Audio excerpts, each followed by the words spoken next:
If you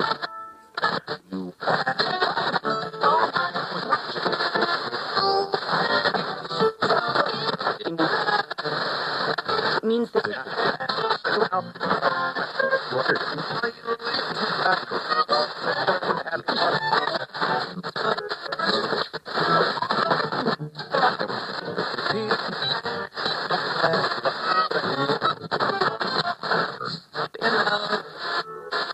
do it.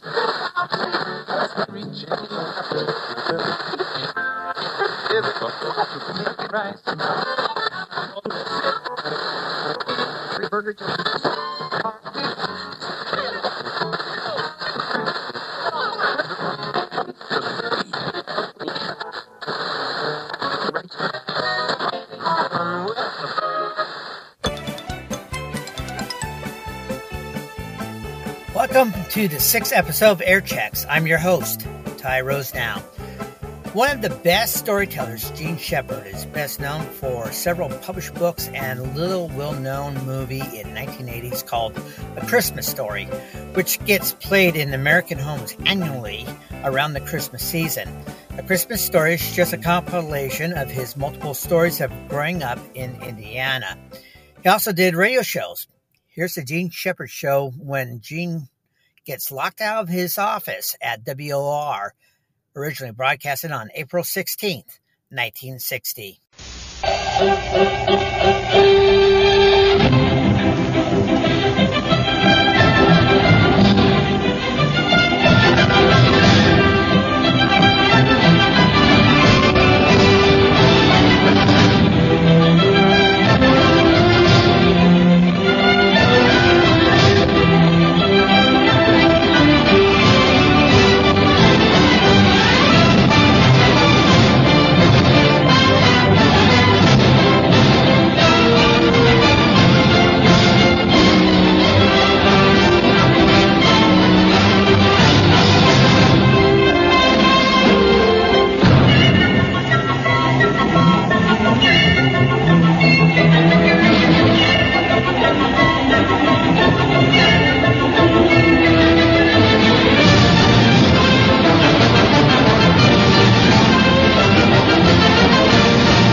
Listen, I want you to very, very carefully follow every word that I am about to utter.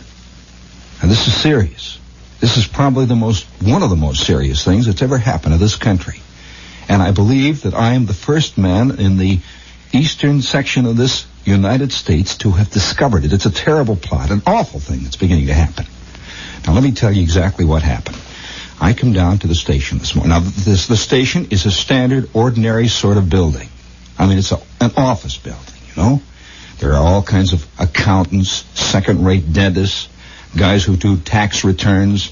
There are Christmas tree salesmen, all sorts of ordinary businessmen up and down throughout this entire gigantic honeycomb of a building. It's right here on Broadway, right in the middle of Manhattan, right in the middle of these United States. Stable country. Country that believes in right things, has God on its side. I mean, right? Okay, correct. We know exactly where we are. So I came down here this morning. I am an employee here. I'm a hard-working man. I do exactly what I am paid to do. I am here. I do it. I go through my song and dance. I tap dance. I do my routine. I play my nose flute. I pick up my pittance and I go. I don't bother anybody, right? I have not rubbed anyone's fur the wrong way, correct? Okay, all right. Now, we know where we stand. I come down to this place this morning, and I arrive in front of my office, this little hole in the wall that they have assigned to 2 or 3 of us, and I reach in my pocket and take out the key. I have a key, a regular Yale lock key, you know, the official kind of key that opens apartments on the east side and that. And I go up to this door and I try to put the key in, nothing happens. I turn it over and I try it again, nothing happens. So then I take out my other gigantic pile of keys that are all attached to this long chain that keep falling out of my pocket and breaking at the Horn and Hard Art and all that. So one by one I try each one, knowing full well that none of these are the keys to this door. But a man can't believe such a thing can happen. This is Saturday morning. The sun is shining. There are tourists walking up and down as though nothing is happening right there on Times Square. See, now listen carefully. This has to do with you, not me, you, all of us. And so I'm beginning to work around with this lock, and I suddenly, it dawns on me, I can't get in the office. I'm locked out. I call the air conditioning, the guys who maintain none of them can get in. The doors are all locked, and none of their keys work. This is on Saturday morning in this country, America. I can't get in the office. Everything, all the things I own, all the important things are locked in that office now. My nose flute, my commercials, what else is there in my life? So I come up to the studio here, and all these people here are totally unconcerned, not knowing what is occurring. Now, I'd like to point out just exactly what this means. I have a suspicion that this has happened. It's an awful thought. But do you realize this town is vulnerable? We are wide open on Saturday mornings. All you poor clowns are sitting out in Darien. You poor idiots are sitting on your duffs out there in New Rochelle, not knowing nothing about what's going on in your office on a Saturday morning. And I'm inquiring around here, and I asked the elevator operator, I said, what, was there anybody up here? He says, why, yes, a short, stout man wearing a dark overcoat with a velvet collar appeared, carrying a thin briefcase and a large ring of keys. He left, he said, within 10 minutes. It could very well be possible that this man, this short, stout man, is only one of a large phalanx of short, stout men bearing briefcases who have appeared all over Manhattan. Do you realize what this could do to this country if Monday morning 2.5 million men descend upon Manhattan with the wrong keys? What is the first assumption you make when your key doesn't work in the lock? Of course, you know what the first thing that you think of in this town. You arrive at your office, you try the key, you immediately get in the elevator, go down, and head for the unemployment office. That's all there is to do. Either that or you go right back home on the 1037 and you arrive back in Darien. You go home and you say, I left my keys. Where are my keys? I could see this beautiful scene of the guy arriving home. He says, hey, Mabel, I left my keys, for crying out loud. It's about 11 o'clock now. And his wife says, what do you mean you left your keys? There are no keys here. I must have taken the wrong keys, Mabel. Come on now, give me them keys. Hurry up. I left them on the buffet, for crying out loud. Hurry up. And she goes in and rustles through the buffet. She says, there's a couple of keys to the garage here. He says, well, no, come on, the keys. Give me the keys quick. These keys don't work. These are the only keys you've had, Charles. And then the panic begins to hit Charlie. He sits down and says, why didn't they have the guts to tell me? Why didn't they tell me? Why didn't they tell you? Look, I have a suspicion. What with the abstract life that we're all involved in, the paper life, the life of deep, abject fear that most of us live in, and it's a fear, it's not a fear really of bombs. It's not a fear of the decline of Western civilization. Let me tell you, in spite of what the writers write about, it is not a fear of the great threat of rising imperialism in the East. None of these things bother the average guy. Oh, no. It's the terrible sneaking suspicion that one day they're going to discover what a phonus balonus he really is, and not even with so much as to dignify it. With a pink slip, blue slip, or green slip, they merely just changed the lock. That's all there is to it, and he'll know exactly why they did it. And I fully believe that this country could be invaded, could be disrupted, completely destroyed. For 3 whole days, no one would even find it out, because no one would have the guts to say anything to the next guy. They locked me out of the office. The only thing that would happen would be by Wednesday there would be 17.5 million guys lined up in front of the unemployment office on 42nd Street, all of them pretending that, carrying on with the big front, until somebody by about 3 o'clock in the afternoon would discover that the unemployment guys have been locked out and they are in the line too. And by then, of course, someone would appear on the radio and say, "It's all over. It is all over. We have the keys now." And to the right thinkers in the audience, to the right thinkers in this big country of ours, this wonderful country which is now ours, to the right thinkers will go the right keys. Apply. Signed, the Commissar. So I believe that George Orwell was wrong. Seriously. It's not going to be the way Orwell said it was. It's not going to even be the way Huxley said it was. Oh, this could be happening right now. You better call your office this very minute. You had better call your office this very minute, because I am locked out. I have no commercials. I have nothing. I stand before you, a man not only shorn of his commercials and his nose flute, but shorn of his dignity too. And all I can say is to my fellow Americans, for crying out loud, why didn't we think of this? Well, I guess in a way we had it coming to us. In a sense, we did. We abdicated all along the line, each one of us.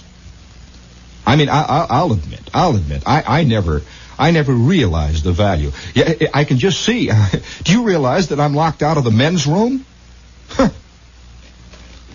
You know what this can result in. I don't have to go any further with that. Thousands and thousands and thousands of people. Just wait and see Monday. Don't be out there laughing. Don't laugh at all. Because the time is going to come, say about 3 o'clock Monday afternoon, you're going to remember where you heard it first. Not on Winchell's program or on Barry Gray. Edward R. Murrow didn't even note that it was happening. So concerned was he over the Middle Eastern crisis. Right here in our very midst. Well, I think we had it coming. I'm walking. The signs are there. The signs are there, really. They've been all around us for centuries. This morning, I'm walking along, and I'm on 7th Avenue, and I'm about maybe at 52nd, 53rd Street, something like that, on 7th Avenue. And there is a typical American family group milling around. They have come in from Millfield, New Jersey, or Milling Pond, Connecticut. And they have arrived, and they are sort of standing on the corner there, and there's a short, stout father type, a real father. This guy was born with a salt and pepper mustache. His mother had a difficult time. He was born with a salt and pepper mustache. He's standing there, and he's kind of milling. He's pear-shaped, and his wife is a sort of pear-shaped wife.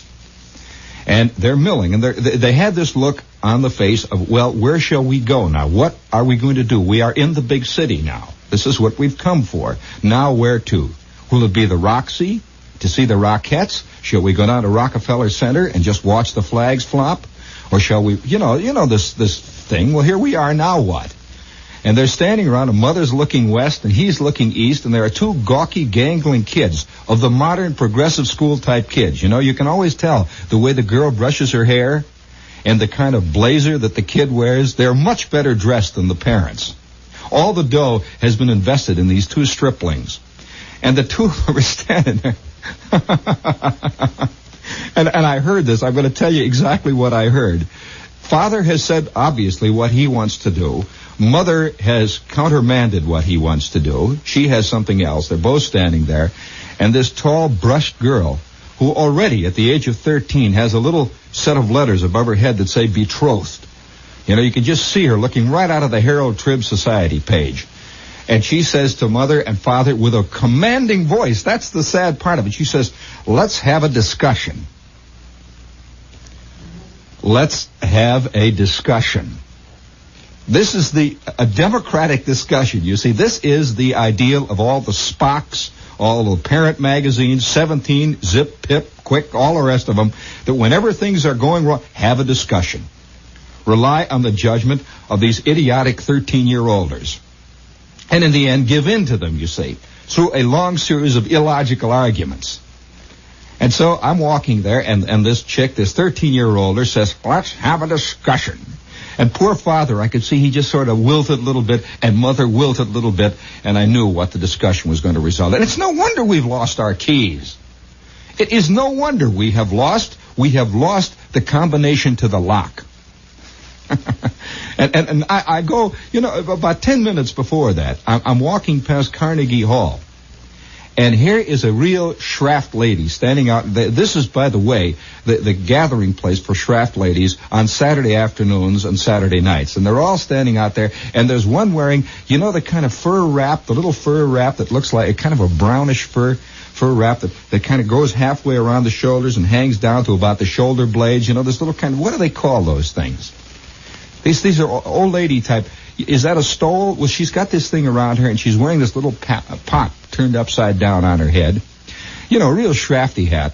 And she's standing there, and this is exactly what happened. I'm going to outline to you why we have lost our keys. We have lost the combination. And I'm walking past her, paying absolutely no attention to this old gal, and she's paying no attention to me, and all of a sudden she's, for heaven's sakes, for pity's sakes.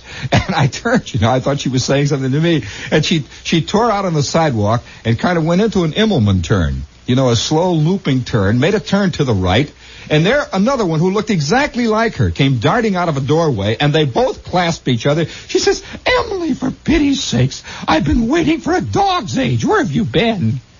And Emily says, "Right here in the doorway, Clara." And they were both clinging to each other, and I thought, oh, what a touching scene. And all of a sudden, Emily says, "Clara, for crying out loud, let's grab a hot dog and get in line." And the two of them went into Nedick's right there next to Carnegie. Let's grab a hot dog. It's no wonder we've lost our keys. Speaking of the lost, this is WOR, AM and FM, New York. Friendly, reliable, sober, industrious, and vaguely confused. Now let's beat out a message via TomTom.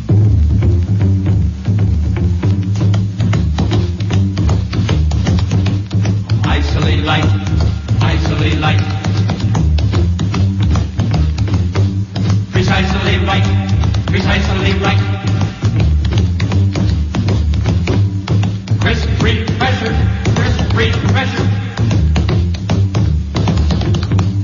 Valentine, dear. To be crisp, a beer must be isolate light.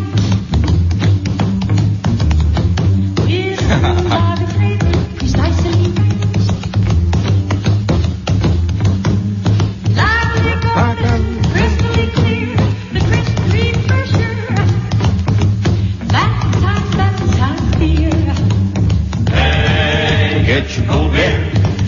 Hey, get your Valentine. Boy, that moved that was pretty good, wasn't it? All right, George, we ought to be locked out all our lives. Actually, I think that, it's a funny thing. I'd like to make a point here. Now, don't be too frightened. It is quite possible you are locked out. Now, you have all of Saturday afternoon, you have all of Sunday morning and Sunday evening to contemplate it. Now, there's another side to this thing. It isn't as bad as it seems. In fact, it is much better than it seems. I have a suspicion that the best thing that could happen to 90% of the males in this country would be to be locked out. I mean, I'm serious about that. I mean, I know a whole lot of guys who, if they were relieved of the responsibility of telling the boss what to do with his key, if they were relieved of the responsibility of quitting, they would sneak back home on the 532 with this fantastic sense of relief. And of course, they would be weeping and pretending that it was a terrible thing. And they would arrive home and they would go through all the motions. And then by Tuesday morning, they would awake and they'd notice that sun's shining out there, and they'd hear a few of the birds whistling. And they would not even, it's a surprising thing how many of us go through our lives bound and shackled and held down by enormous chains, which we think, of course, are terribly important and necessary to our existence, which, as in the matter of fact, are really the one agent that is preventing us from existing, from being really true and real, from being what we want to be. And I can see, I would like to know, I'd just like to know how many guys are sitting out there listening to this now, And their wives, of course, think this is a ridiculous thing. What do you mean Charles would... Why, it would be terrible if Charles was locked out of the agency. I just wonder how many guys have this sneaking thing deep inside of them who are saying, oh, boy, oh, would that be great? Oh, come on, admit it, you know? It would be great. Because a lot of things would happen. First of all, I think one of the things that has begun to worry many people in this country is the constantly advancing effeminization of the male. It's really not as simple as that. That the advancing masculization of the female has, in so creating a new atmosphere, has in a sense removed some of the masculinity from the male. In short, a male is only masculine when compared to a female and her degree of femininity. It's not that the women have lost femaleness, they have lost femininity. It's not that the males have lost maleness, they have lost masculinity. And so, as you look around, you see all the stage shows, almost all of the movies today feature the new stars who have come up since about 1949 or 50 are all vaguely feminine. That is to say, they're not outwardly completely masculine, say in the Spencer Tracy mold of a previous era, you see, total masculine, you know, or in the mold of, say, the Clark Gables, or a mold of the Victor McLaughlins of the past. I mean, this was a complete masculine man. And so gradually there has been a change, a slight coloring of it all, and I could just see this little man whose sole function in life has been to supply an endless stream of dollars for the, quote, activities of the family. The station wagons that are coming and going, and the kids that are going to this school and that school, the wife who's going to this club and that club, and the whole bit. His sole function has been to supply this endless stream. Funny thing the elevator operator said today, I'm coming in, and he said it right out of the blue. Funny, you know, Saturday mornings, I think, are very valuable times for consulting your navel. Really. Because honestly, a lot of the hoopla and a lot of the paper bag popping and a lot of the paper doll cutting out has ceased, you know, in these places. And you begin to see things for what they are. The file cabinets look gray and deserted and a little menacing and very faceless. They look okay, you know, when there's a lot of girls standing in front of them moving the drawers up and down. But boy, they look something else again when you see them with nobody. They just sit there waiting. And they contain all of our lives, all of ours, right there, packed away in alphabetical order, cross-indexed. And so I come in here, you know, and I'm very quietly standing in the elevator with my cup of lukewarm coffee, and the elevator operator suddenly turns to me and says, I don't know what it's about. I said, what? What? He said, I don't know. I figure some of these guys are going to come in here on Judgment Day. I said, what? What? And then I'm beginning to wait. Judgment Day. I hear the great bugles blowing and the gong, and I wonder how suddenly Judgment Day, and I'm waking out of my lethargy. I said, Judgment Day? What do you mean Judgment Day? He says, well, I'll tell you. He says, you know, there are some guys, I've been riding this elevator now for 20 years. There are some guys who come into this office 7 days a week into this building. They come in at 7 o'clock in the morning. They don't leave until 10 o'clock at night. And they do this they've been doing it now for 20 years. I don't know how long they were doing it before I came here and how long they're going to do it after I leave. They're going to come in on Judgment Day. Wonder what these guys get out of life. And I had no answer. Absolutely no answer. And then I began to think, you know, I get off the elevator and I walk back with my key held hopefully in my hand.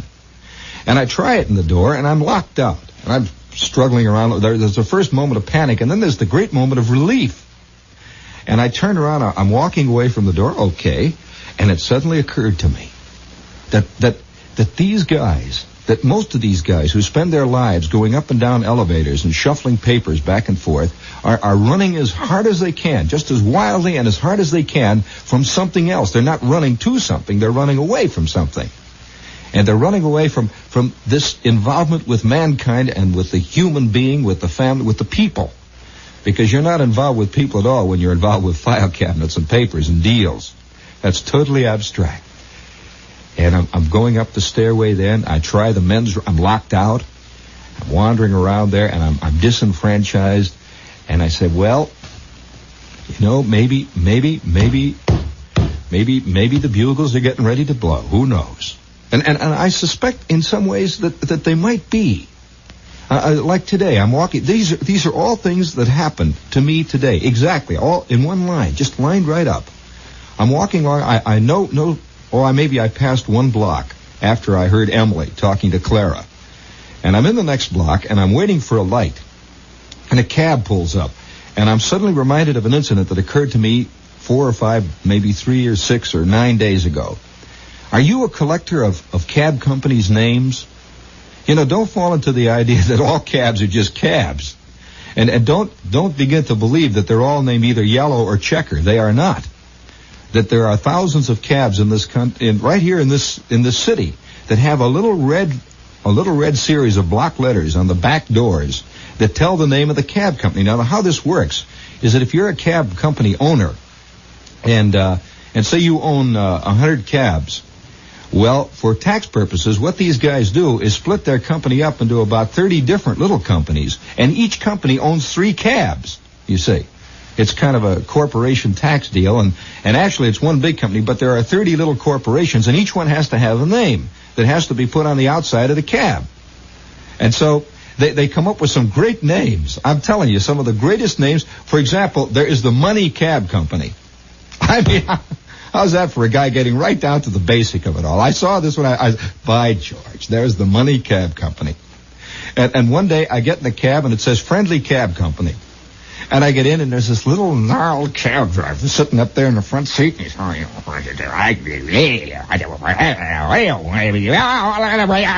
and you know, this kind of guy who has a constant stream, an untapped stream of obscenity, just running right through him like a fountain, and it bubbles out of his ears and out of his eyes and out of his. And there's hate, little lines of hate extending from him, and it's as though he has thorns growing out all over him, and there are little filaments reaching out that have poisonous tentacles on the. And I arrive at the end of my trip. I hand the guy his tip. Here I've gone, you know, it's getting to the point now. You know all those little cab driver tricks. For example, giving you your change in all dimes. The reason this is done, of course, so that you can't give 15-cent tips. So if you get a 40-cent cab ride, he'll give you your change in all dimes. You can't give him a dime tip. You wind up giving him a 50% tip, 20 cents for a block. And so he tries this routine, and I reach in my pocket, and I got a nickel. So here we've gone this little way. We've gone about 4 blocks or something like that, and I give him 15 cents, which is a standard tip for this. He looks at me like that, and he slams the door, and there goes the Friendly Cab Company off in the distance. Then there was another great moment that happened to me. I get in a cab on Madison Avenue the other day, and it's one of those terrible moments when we turn left, we get into a crosstown street, and every truck, every bicycle, every motor scooter, 14,000 cabs, 95 policemen, 7 fire trucks, everything is converged on us. We are completely trapped. And I am sitting there, and all I can hear is the sound of muffled curses around me and the tick of the meter. My lifeblood is dripping out of me on the floor. Like that, you see. I'm sitting there for about 40 minutes, it seemed, and the smoke is rising and the steam, and it's hot. It's really hot already there, It's hot. You can see the city. It might as well be in mid-August, steaming. And finally, it's for crying out loud. And I get out of the cab, and by now I run up a bill of $1. So I give the guy $1.25, and I slam the door, and I look at and there it is, the name on the door, and I'm telling you, this happened to me. Listen to this. The Hopeless Cab Company.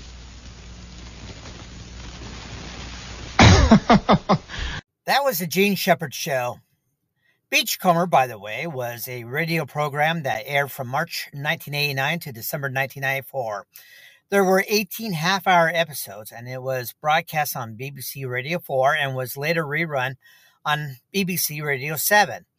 It starred Richard Ingrams, John Wells, Patricia Routledge, John Sessions, and Brian Perkins. The program was based on the long-running humorous column By the Way in the Daily Express, written by J.B. Morton, under the pseudonym Beachcomber. This is episode 1, which is originally broadcasted on March 18th, 1989.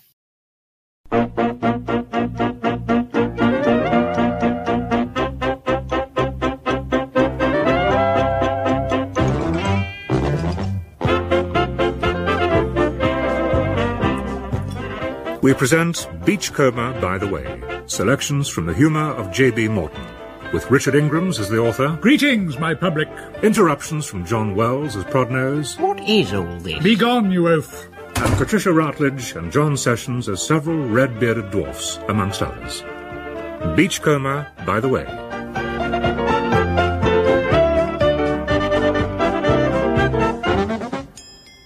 Cram me with eels, I'm in a wayward mood today. At one moment the delightful muses make a circle round me, that they may lead me on towards Hemus and Helicon, on whose slopes songs grow thicker than wildflowers. Then at another moment I see a horse collar, and I am impelled to grin through it. The issue is in doubt. What issue? This one, you spavined fool. Once again I have seen written the absurd statement that a man should not laugh at his own jokes. If a man doesn't laugh at his own jokes, it means that he is self-conscious and timid and altogether half-strangled with beastliness. Well, I don't laugh at mine. My point exactly. I like to see a man begin to laugh even before he has told his joke. Oh, dear. Let's hear it, then. Zinc up 3 points, Nigerian crew down 2, consolidated holding steady. Sir James, Yes, Valerie, what is it? sorry to bother you, but your wife has fallen. What should I do? Sell immediately, you stupid girl. Sell what? I don't get it. Here, why don't you give us a song? Of what kind? Well, I know you. Something not too stupid. Something with a dash of philosophy in it. All right. Life has its problems for us all. Our dreams must go beyond recall. The future's chill and black. The girl I loved was so cross-eyed that every single time she cried, the tears ran down her back. Who on earth wrote that? George Eliot, I think. Or could it have been Mr. Ruskin? It sounds like a cabaret Oh, thing. no, I assure you, it is classical. One never knows when you are being serious. Apparently one doesn't, you great bat-eared gawk. Be off, pest.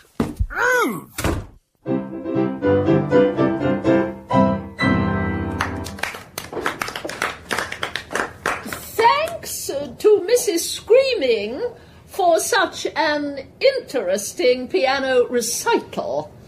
And now, ladies, Mr. Big White Carstairs will present an illustrated talk entitled Quaint Manners and Customs in Ahaha Land. Ladies, tonight I will enlighten you all in the ways of the Ahahas. Bless you. No, sir, you must understand that is their name. First slide, please. The Ahahas are a little-known African tribe, so little known, in fact, that till now they have featured in only 17 Dark Continent motion pictures and 5 issues of the National Geographic. The Ahahas are great hunters. I can't see the fox. Understandably, madam, they don't hunt foxes. The Ahahas hunt rhinoceroses. They aren't civilized like us. Their shields, boots, hats, and all cooking utensils are made of rhino hide. When a herd of rhinoceros is in the neighbourhood of a village, the hunters dig a great pit, concealing it with branches near to a waterhole, and then when the beasts come down to drink at night, the hunters creep up and frighten them away. This is why so few of them have boots, hats, shields, or cooking utensils. Who is in charge of these fuzzy wuzzies? The head man of the village. He sits all day on a heap of rhinoceros hides in the door of his kraal, drinking himself stupid, or rather stupider, with a sort of poison made from uji berries. His many wives press this on him whenever he momentarily regains his senses. His wives, you say? Yes. His chief wife is the most important woman in the village. She's allowed to sit all day at the back of the kraal on a heap of baked mud. Quite an honour, as you can see. Numerous rings of wood are pushed through her nose, and her forehead branded with a piece of flaming wood. This is why she sits at the back. No, that was a real cough. Sorry. What do the men folk do all day? Often they fight. The headsman's sons lead the tribe into battle, and if they bring anything back that's eatable, he eats it in honour of their victory, and anything uneatable as well. So what happens in these battles then, Mr. Carstairs? Well, when they go out to fight, they wear their peaked caps back to front, so that the enemy will think they are retreating. But as they usually are retreating, this makes it look as if they are in fact attacking, which tends to ruin the whole point of the thing. In battle, the Ahas stamp on their shields to make a terrifying noise. While they are doing this, the enemy's spears usually find their bodies unprotected. What about stampeding elephants? Good question. When a stampede is expected, the Ahas make lots of elephants out of mud and drop them all round the villages, as you can see here. The theory being that real elephants stampeding will stop to fraternize with what they take to be their fellow elephants. Sadly, it has never happened yet, as this slide shows. So, what does the future hold for the Ahas? Next slide, please. There isn't one. Which, I think, answers the question perfectly. Mr. Big White Carstairs, ladies. Any further questions? Yeah, how did he get to be called Big? I have seen advertised in the paper a concert soon to be held at the Boeotian Hall, in which the principal soloist will be a singing mouse. I once knew a mouse that played the violin, but to get it to pick up the tiny instrument you had to smear the strings with cheese. As often as not the mouse would eat the violin, cheese and all, and there the matter would rest until some fool had made another diminutive fiddle. The whole thing was sickeningly stupid, and as to what this concert will be like, one can only conjecture. I knew a little tenor mouse who nightly filled the opera house. Although his voice was small in range, the higher notes were sweet and strange. One night a lady in the stalls, accustomed to low music halls, began to eat a hunk of cheese. The mouse went feeble at the knees, his whiskers twitched and stricken dumb. He eyed the auditorium, then in a rapture squeak he cried, "After the show, my dear, outside!" There is obviously a certain amount of cruelty involved in teaching mice to play musical instruments. I remember a Miss Weatherwell who used to lift a mouse up to the spout of a trombone and make it blow hard by compressing its cheeks with bicycle clips. Of course, it could never blow hard enough to produce any sound, but what Mrs. Weatherwell liked was the idea of the thing. In bed at night she would rock with laughter when she thought of the huge instrument and the tiny creature. Years later, when she had sold the trombone to pay for a new cap for her nephew, she was passing a furniture shop. In the doorway sat her mouse, now very fat, blowing like fury into the trombone and producing a thin, silvery sound. She laughed so much that she fell over in the street and was arrested for obstruction. What rubbish. Yes, it's a moral tale. Hello? Hello? Ah, that's interesting. Who is it? That great scientist, Dr. Strabismus, whom God preserve of Utrecht. His latest remarkably appropriate invention is apparently being discussed on the radio this very moment. What a strange coincidence. No stranger than your face, weasel brain. So, tell me, Dr. Strabismus, this psychological mousetrap of yours, how does it work? Well, the mouse sees a bit of cheese and suspects a drop. But it is dummy cheese, and the mouse says to itself, nobody would set a drop with some cheese, because no mouse would risk its life for such a thing. Therefore, there is no drop. I see. And then? The mouse walks in, brushes aside the sham cheese, and bumps into a bit of real cheese. This must be the trap, says he, and at once retreats and saves himself. Oh. Isn't this rather a clever mouse? Yes, and they are always the hardest to catch. Outside, he finds all around him other traps, some baited with real and some with sham cheese, and he grows tired and nervous and tired. Whereupon he enters the trap and is caught. No. In his confusion, he finally takes a bite at a bit of sham cheese which has been smeared with poison. dead. I see. Thank you, Dr. Strabismus, whom God preserve. Of Utrecht. Of Utrecht. And now over live to Leeds, where Mr. Samuel Glockers, a fish porter, has made a life-size model of a singing mouse out of a beetroot and placed it in a bottle. Come in, Mr. Glockers. A psychological mousetrap. Not the most straightforward way of dealing with pests. Allow me to demonstrate an alternative. Ow! Home News. The hearing began today in the High Court of what is already being referred to as the case of the 12 red-bearded dwarfs. The defendant, a Mrs. Tasker, is accused of continually ringing the doorbell of a Mrs. Renton, and then, when the door is opened, pushing a dozen red-bearded dwarfs into the hall and leaving them there. One of the dwarfs, when questioned, said they knew nothing of the motive for this curious action, just that Mrs. Tasker paid them a shilling every time she pushed them into the hall. The case is being heard before Mr. Justice Cocklecarrot. Mr. Snapdriver for the plaintiff, your witness, I think. Thank you, my lord. Now, Mrs. Tasker, where were you on the afternoon of 26th of January, 1937? I called at Mrs. Renton's house to leave a dozen red-bearded dwarfs with her. Why had she ordered them? Silence! Silence! Mr. Hermitage, you represent Mrs. Tasker? Yes, my lord, and she would like to submit this list of people whom she wishes to call as witnesses. Good heavens, there's over 7,000 names here. Surely they can't all be connected with the case. For instance, I see here the name of the cabinet minister. I understand, my lord, that some of these dwarfs claim to be related to the cabinet minister. Good gracious. And I see that distinguished sailor, Rear Admiral Sir Ewart Hodgson. I understand he knows one of the dwarfs. Mr. Snapdriver, what have you to say to this? The prosecution, my lord, has a far larger list of some 12,000 witnesses. It's a bluff, my lord. He hasn't got 12,000 witnesses. Here is the list, my lord. Oh, dear. I see it includes 2 cabinet ministers and an entire football team. I suppose that they, too, are... related to the dwarfs? So I understand, my lord. Who on earth are these little red-bearded gentry? I think Admiral Sir Ewart Hodgson might tell us that. Now, Sir Ewart, will you, as a distinguished sailor, be good enough to tell the court what you know of these dwarfs? By the might of the Navy, our empire was built up. By the might of the Navy, it must be protected. Britannia did not rise from out the azure main merely to sink back into it again. The salt is in our blood, and...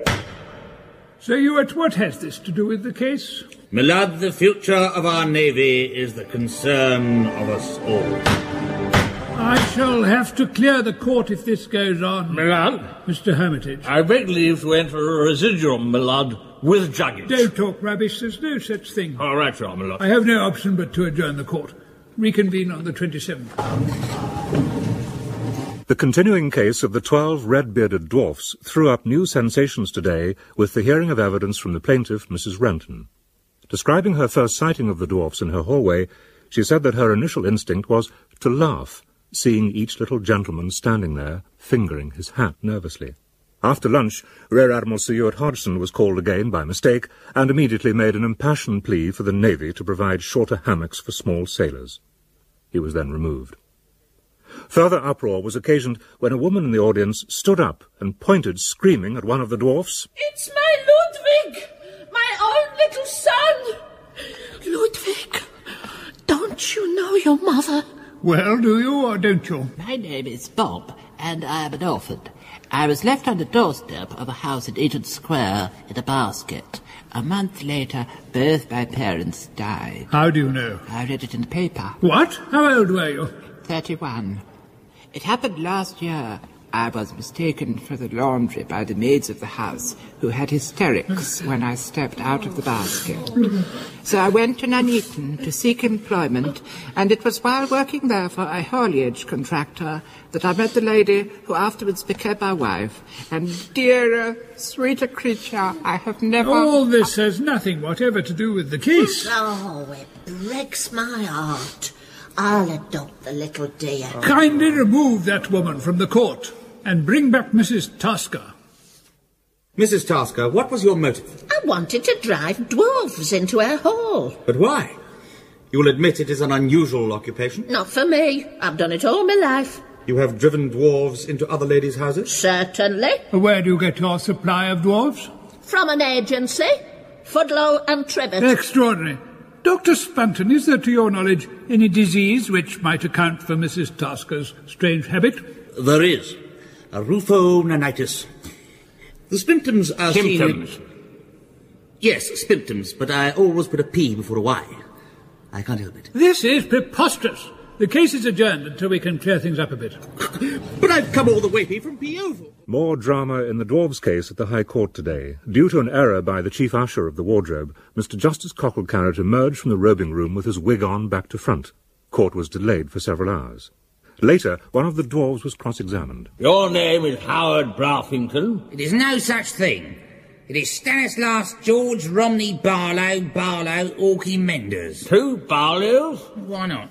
You are a night watchman. Why not? Mr. Porchminder, will you please answer yes or no? No.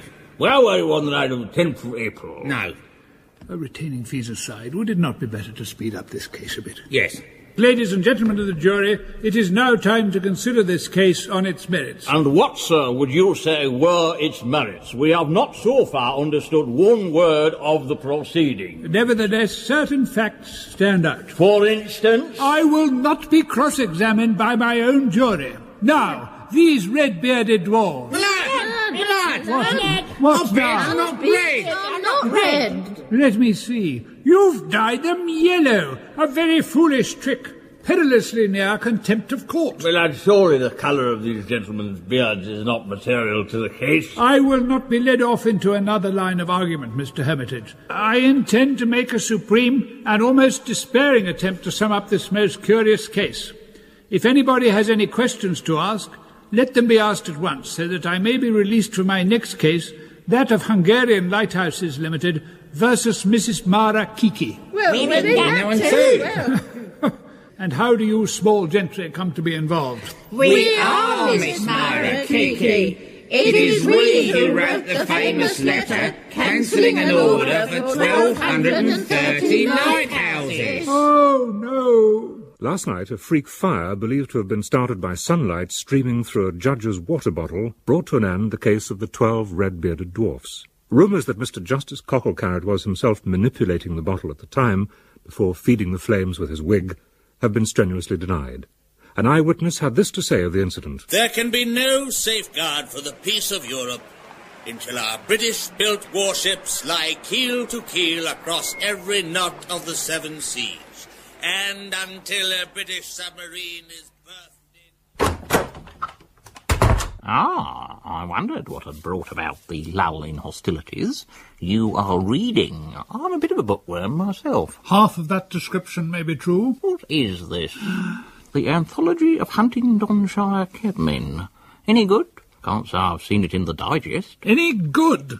I quote, a masterpiece of imaginative literature. The cream of the more striking names, with initials, drawn from the first 3 momentous volumes of that masterwork, the lists of Huntingdonshire cabmen. Let's have a taste, then. If you insist. Wackfast, E.W. Fodge, S. Nerthers, P.L. Gimble, F.R. Senior. Quillworthy, B. Thrips, O.M.N. But it's just names. No brief but revealing biographical details. No pictures. None. Therein lies the romance, the intrigue, the true, the beautiful mystery. But who knows what these cabmen might be getting up to? Precisely. Who? Alone on the lawn the cabman dances. In the dew of the dawn he kicks and prances. His bowler is set on his bullet head, for his boots are wet and his aunt is dead. There on the lawn as the light advances, on the tide of the dawn the cabman dances. Swift and strong as a garden roller, he dances along in his little bowler, skimming the lawn with royal grace, the dew of the dawn on his great red face. To fairy flutes as the light advances, in square black boots the cabman dances.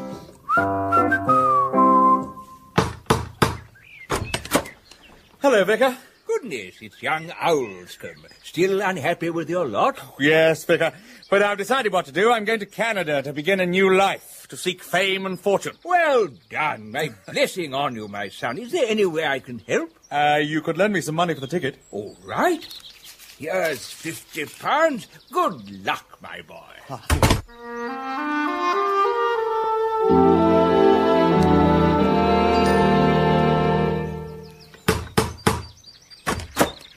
Yes? Who is it? Vicar? Vicar, don't you remember me? It's Owlscombe. You gave me 50 quid 39 years ago. My goodness. So it is. Yes. With that money, I bought a passage to Canada one way. Once there, I worked my way up from my job as a lowly timberman to become one of the grandest foresters in all that wide, rugged country. 16 timber mills, 23 lumber yards, and a troop of dancing grizzly bears at my beck and call. The sawdust sovereign of Saskatchewan. And now you've come back to repay your debt. Splendid. No, I was wondering if you'd make it another 50.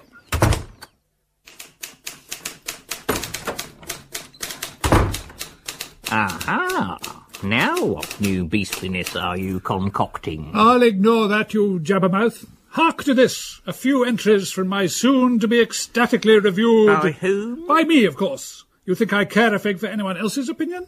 As I was saying, a few entries from my dictionary for today. Let me hear the worst. Adequate. Adjective applied by timid dramatic critics to the performance of an actor or actress whom they do not wish to offend.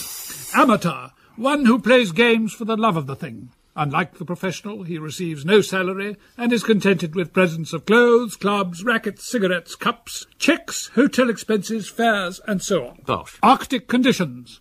A cold day in England. Authority. A writer who succeeds in getting the same article, with the wording slightly altered, published by several newspapers over and over again. Oh, dear. Autobiography. A book of gossip about other people. And... As I expected, isn't it all rather cynical? And these are only the A. Here's a word beginning with B. Be gone, oaf. Oh! And now on to pleasanter things. That recurring spectacle, the annual attempt by Wagwell's circus to lure back their star turn, La Belle Zabula, now the wife of the eminently respectable Colonel Wretch, is once again in full swing.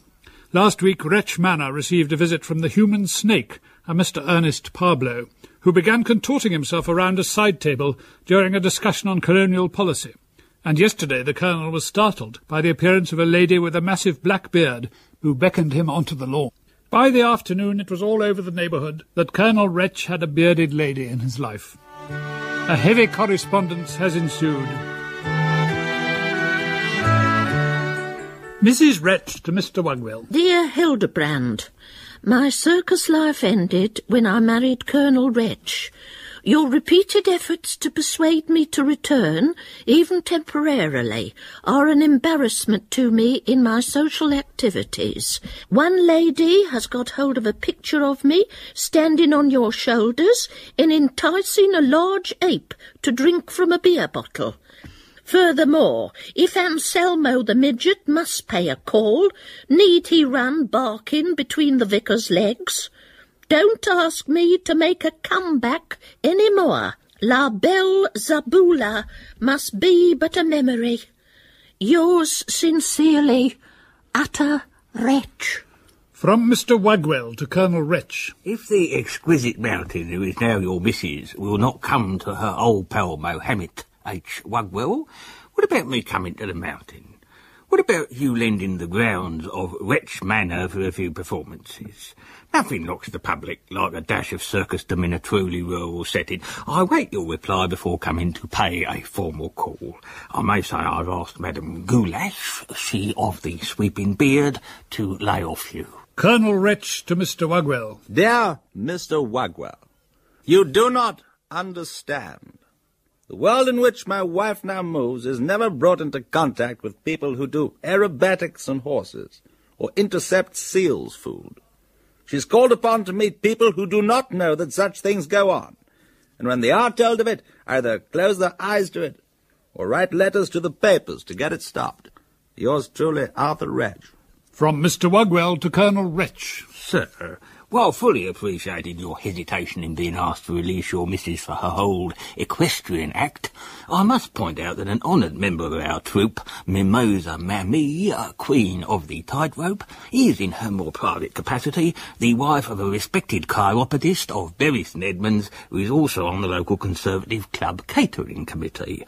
All we ask is that she should make 3 tours of the ring, standing with one leg on the back of Wandering Willie, and the other on the back of Bangor Bucks, ending with a leap into the arms of the clown Romulus, who squirts her with soda water and kisses her cheek loudly. Yours obediently, Hildebrand Wagwell. Colonel Wretch to Mr. Wagwell. Dear Mr. Wagwell, does it not occur to you that, for the kind of thing you have in mind, my wife is rather out of practice? I must also ask you not to send emissaries to my home. Yesterday, as I was discussing a local matter with our vicar, a pygmy came up the avenue on a huge tricycle. He announced in a loud voice that he was the whirling midget, Anselmo Amantinelli, and he crawled between the vicar's legs and barked. Forgive me for not finding this very edifying. Yours truly, Arthur Wretch. From Halma the Wizard to Colonel Wretch. Sir, perhaps you would let your old woman officiate as the girl who whisked a yellow handkerchief off the goldfish bowl when I shoot at the footlights. She could wear a startling costume and cry "Hop!" in a musical contralto when I throw her my motorboard. My act is altogether more refined than most of the others in our show, and I'm sure you would not consider it beneath your old bag of mischief's dignity to assist me, especially as I once had the honour of being in the same human pyramid with her in the set piece at Gosport. And close photo. She is the lady whose left foot reposes on my forehead. Yours to a T, Fred Halma. The Wretch controversy. From Puffleton, Nubby and Puffleton to Mr. Hildebrand Wagwell. The attention of our client, Colonel Wretch, having been drawn to Hercules the Mighty, who entered Wretch Manor and tore through 2 telephone directories and a pack of playing cards on the afternoon of April the 4th, and did then proceed to bite through a chandelier with his naked teeth, crying, "How's that for fitness?" Our client has instructed us to ask you how much you will take to call off the said performer, together with the 6 lobelias, the Snake Man, Romulus the Clown, a bearded lady known as Rita, a pygmy tricyclist, Helmer the Wizard, Nibby, Mibby, Vadko, Gertie the Hussar, and other members of your troupe. Mr. Wagwell to Puffleton, etc. You may tell your client to keep his dough. He can't crawl out of the matter like that. And if one of you nubneys is the nubney that got me refused damages when our Red Indian chieftain Chagawagga broke his nose on a lamp standard in Cogswade High Street on the night of the fire, then all I can say is I want no nubney and no Puffleton either shoving his finger into my pie. Your so-called client can't intimidate me by throwing me to a lot of wild beasts in wigs. My lad, the Rich versus Wagwell case? Ah, yes, at last a seemingly straightforward piece of jurisprudence. Call the first witness. Call the 12 red-bearded dwarfs. Call the 12 red-bearded dwarfs. Call the 12 red-bearded dwarfs. Mr. Snapdriver, what on earth do these dwarfs have to do with this case? Everything, my lad, as you shall see. I doubt it. Well, that's enough for now. Aren't you going to give us a happy ending? An excellent idea, Prodnose. Goodbye. Oh!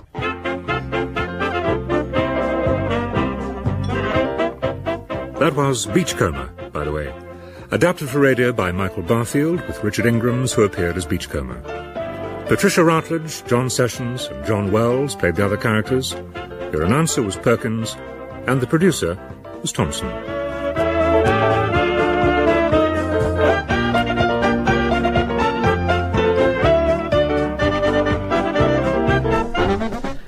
Well, that's it with the first hour of the 6th episode of Airchecks. Stay tuned in the next hour when Eric Idle goes on the radio.